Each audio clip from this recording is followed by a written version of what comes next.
Change your heart, change your life, change the planet. So what I have learned to do over the past 8 years with my project is to shut my mouth.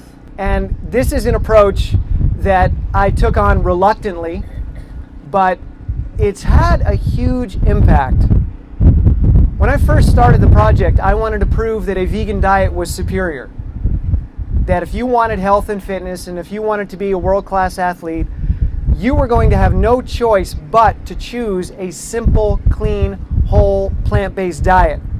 Otherwise, me and my army are just going to wipe you off the map, because we're going to dominate every sport there is, and you're going to have to change your diet, or you're going to have to settle for the middle of the pack.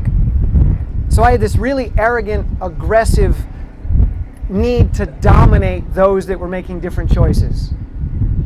And you see a lot of that in the vegan community, because it hurts to see other beings suffer. It hurts to see animals suffer, and we have to stand up and do something. We feel like it's our duty to stand up and fight for these animals that cannot do so for themselves. So that's what I did. And man, did it just fall flat.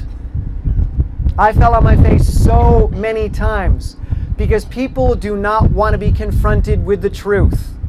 People do not want to be confronted with facts, because facts and truth, in quotes, are very confronting. Because facts are personal. Truth is personal. There is no universal truth. There is the truth that each one of us has decided upon. So my truth was that you're all bad people because you're hurting animals, you're killing animals, you're eating animals, you're causing suffering. And you're even causing your own suffering and you don't even know it. But their truth is, hey, I like this food. It tastes good. And I need the protein. And dude, you're scrawny like a little twig. You're going to blow away if a wind comes up. Don't tell me how to eat. And besides, animals were put here for us to eat. That's why they're here. Right? You love that one, right? They're put here for us. This whole planet was put here for our entertainment. So, what I learned is that trying to knock down the front door doesn't work. Someone beeps the horn when you're walking down the street with your animal rights poster, awesome. That's an invitation. If they don't beep the horn, don't get in their face. You will only confront them and they will get defensive. And this is what I learned. This is what I'm sure we have all learned. When you make someone wrong for their choices, you make an enemy. You never convert them. The part of their brain that learns gets shut off during confrontation. Human beings are not capable of learning when confronted. Confronting people, not the best idea. But doing the work on yourself, transforming yourself, being the best person that you can possibly be in whatever arena you want to choose, people will notice. People will say, hey, what are you doing? What's your secret? How did you get there? What's that green stuff you're drinking before the races? And I noticed you like eat bananas and pears and stuff after the races. What's that all about? How come you're not doing protein? So I let people come to me. I'm public. I eat publicly so people can see what I'm eating. But I never get on a stage unless somebody invites me on one. And the difference has been phenomenal. The amount of people that do come up to me now is extraordinary.